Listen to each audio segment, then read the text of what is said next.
Welcome back to the New World Next Week. I'm James Corbett of CorbettReport.com. And I'm James Evan Pilato of MediaMonarchy.com, keeping the world safe from unlicensed lemonade stands. We've got that story, plus Tokyo protest conspiracy bill. But first, on this sort of take your kids to New World Next Week day, Amanpour challenged to interview Aleppo boy she exploited for war propaganda. This comes via Brandon Turbeville on Activist Post.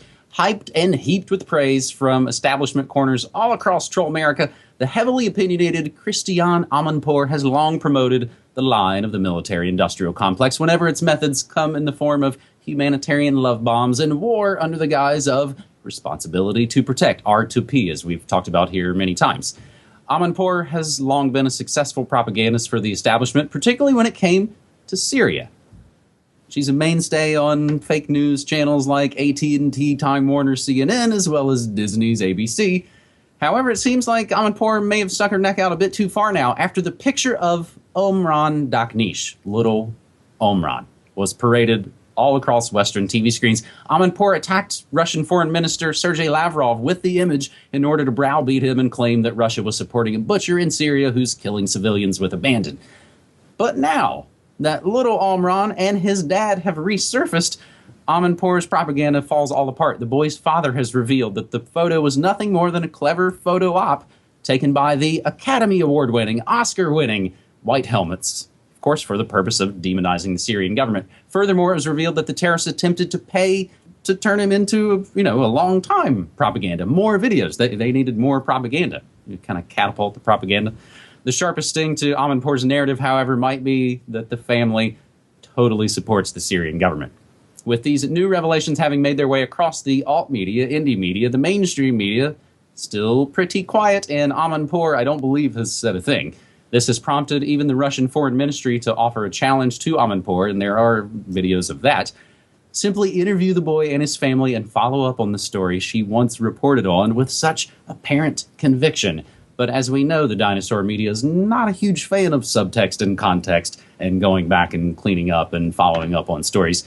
This is a great piece from our buddy Brandon. I think the only thing the article leaves out is that Christiane Amanpour is a longtime CFR crony. Her hubby, James P. Rubin, is a card-carrying member of the Council on Foreign Relations. He also served in the State Department during the Bill Clinton administration, and while at Columbia, Rubin was a student of Zalmay Khalilzad, later U.S. ambassador to Afghanistan, Iraq, and the United Nations under President George W. Bush. And even the Hillary emails show that the Clinton camp was super excited about a softball propaganda interview on CNN conducted by Christiane Amanpour back in 2011. James? Yes, well, this is great to see CFR Amanpour being called out on her disgusting use of this propaganda. And it is nothing other than propaganda because, of course, these prostitutes do not care about the children that they cry their crocodile tears over. They are simply PR stunts that are used to make political points, and this puts that into crystal clear perspective. And of course, it was Amanpour dramatically confronting Sergei Lavrov, the Russian foreign minister, with the picture of Omran. "This is a war crime, sir." That was one of the iconic moments of the whole Aleppo nonsense of last year, with all of the lies that were flying around about it. And of course, the implication being that it was Russian bombs that did this, when in fact even the Western MSM couldn't decide if it was Syrian government or maybe it was the Russians. We don't really know what strike it was, but anyway, that's not important.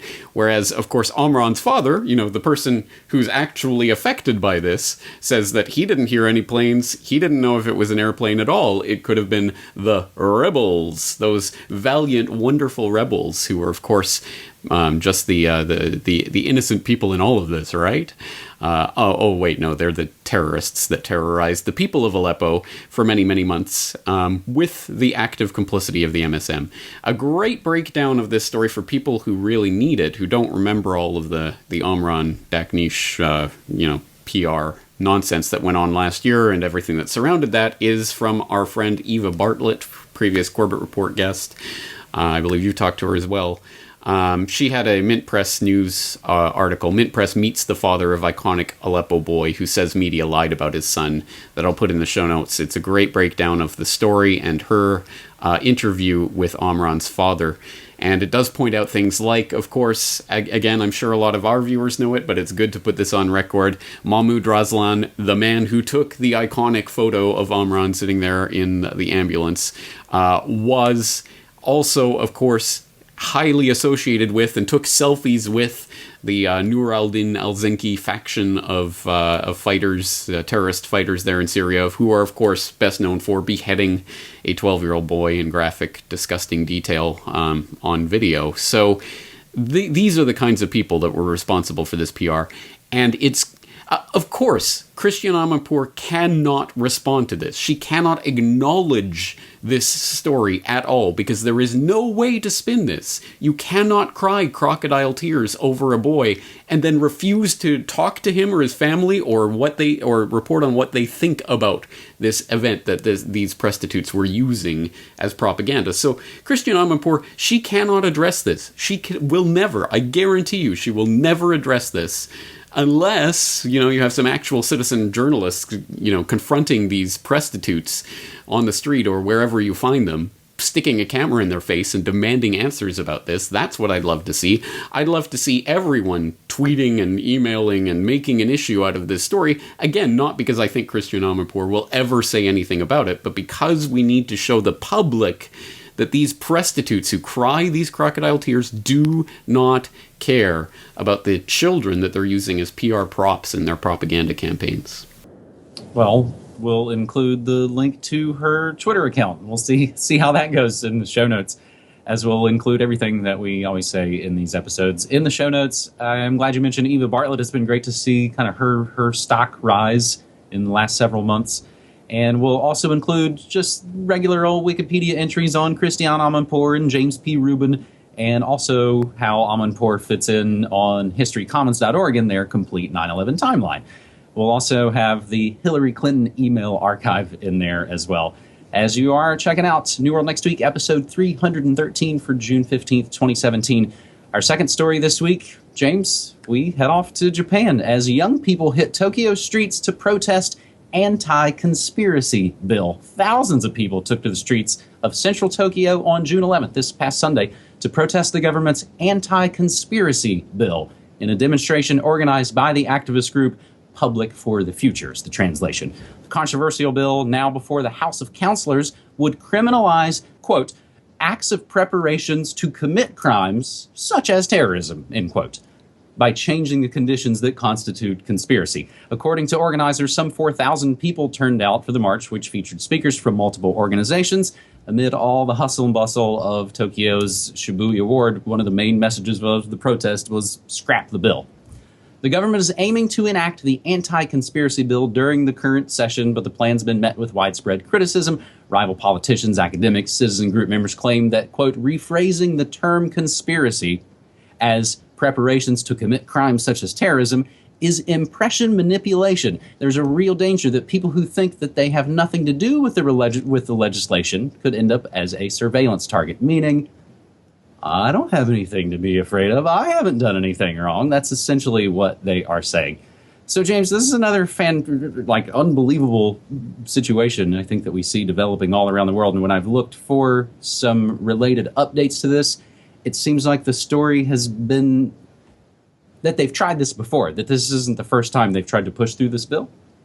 This has been ongoing for years in various forms, and unfortunately I have to be the bearer of bad news, because the latest news from here in Japan, just this morning, Thursday morning, June 15th, Japan enacts broad anti-conspiracy law. It just passed in the early hours of the morning today, so it is now the law of the land here. What does this actually mean? All right, I'll throw in the link to the Nikkei Asian Review where you can read about them passing this actual law, but I'll throw in a couple of Japan Times articles, one of which explains that this this law has been, they've floated different ideas for this, why they need to do this, why they need to criminalize the idea of people preparing to do something that could potentially be criminal. And they've, of course, thrown out the Olympics. The 2020 Olympics, we have to prepare for that. And then they've also just floated the kind of general terror get out of jail free, get put into jail free card that politicians love to wield. Somewhat problematic because, as one Japan Times article points out, expert disputes Japan government claim that conspiracy bill needed to ratify UN treaty. They've come out recently with this idea that because of this UN Convention on Transnational Organized Crime, they have to pass this bill, this law, to make this the law of the land. Bunch of people come out and say that's total baloney. That's not true. And they even have UN experts coming out and criticizing this bill because it's overly broad and will give police way too much power to basically surveil and arrest anyone at any time for anything. Another great article that puts this in perspective and what it really means by Colin P.A. Jones, again on Japan Times. Conspiracy theory becomes frightening reality for Japan. And this is makes a number of good points, one of which is that I think Japan is quite infamously a place where you don't, as an accused, even suspected criminal, you don't have much rights at all anyway. The police have extremely broad authority to imprison you and keep you, detain you for weeks at a time while they're still deciding whether or not to prosecute you. And then, of course, when and if they do actually charge you and prosecute you, it's a 96% conviction rate. Basically, if you are charged with a crime in Japan, you are going to be convicted of it almost certainly.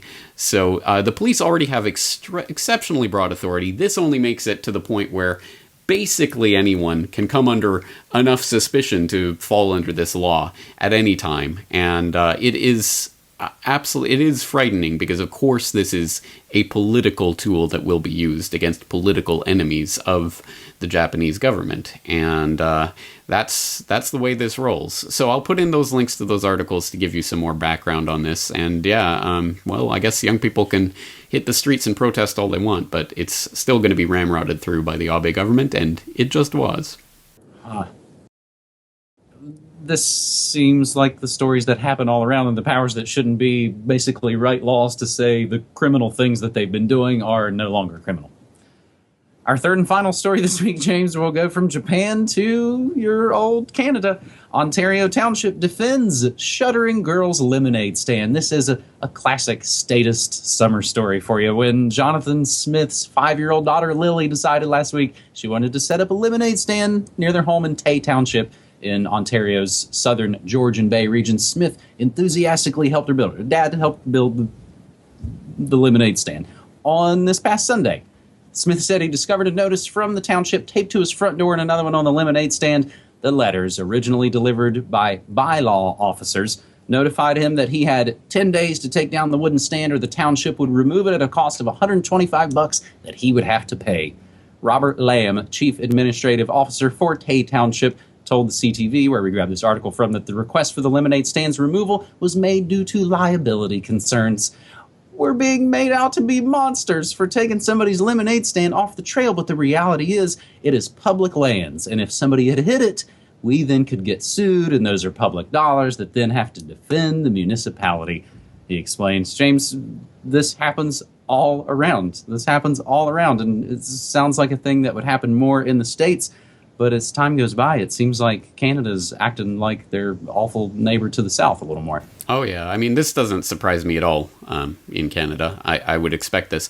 And in fact, of all of the, police shut down little girls' lemonade stand stories, this is not the one that I would plant my anarchist flag on or, live and die on, because at any rate, I do understand within the logic of the system as it exists, the municipality will be sued if someone gets hurt, on this trail. So if this was the case where it was on these people's own property and the police were coming in and saying you have to, take down this lemonade stand, I think that would be a different setup. In this case, they have it set up on a trail and, I understand, the municipality is going to be sued if someone gets hurt or whatever. So, within the status logic of the system as it exists, you can at least even kind of somewhat understand what this is about. But, of course, the bigger point of all of this is, how and when and where can the state come in and circumscribe the ways in which people can interact with each other and under what circumstances? And I think you have some other examples of stories that may be even a little bit more flagrant in terms of police coming in and actually forcing people to take down lemonade stands from their own property? Well, I don't have those actually enumerated out in front of me. They just come from a post on mental floss. Probably not something we've linked to very often here on New World Next Week. 6 illicit lemonade stands towns had to shut down. And of course, one of those towns is Peak, Portland, right here where I come to you. So it's, I guess, like the old French film. It's the rules of the game, as you said. If this is the box we're in, they're actually playing the game correctly as the powers that shouldn't be. As we start to wrap up this New World Next Week episode, I want to give you actually a couple of updates to stories that we've talked about very recently, and I'd be lying if I didn't say there was a little bit of a sigh of relief out of New York. The update: chimpanzees aren't people. They don't have the right for habeas corpus. The New York Supreme Court has rejected a claim by an advocacy group that 2 chimpanzees held in captivity should be treated like legal persons and granted the right of habeas corpus, relief from unlawful imprisonment. 5 judges on the appellate division of the New York State Supreme Court ruled unanimously against the group last Friday. And that's a follow-up on a story we gave you. And that was our cover story, I believe, several weeks back on New World Next Week. The other story, I think, just kind of follows up on what we talked about with Theresa May, with, of course, always in the wake of terror events. Well, we've got to look at the internet. Now, German Chancellor Angela Merkel said on Saturday that the digital world needs regulations, like those that exist for financial markets in the G20 and for trade under the World Trade Organization. Pardon my editorial guffaws, but that sounds good because all those regulations have done really well for the banksters, haven't they, James? Indeed they have, as they generally do.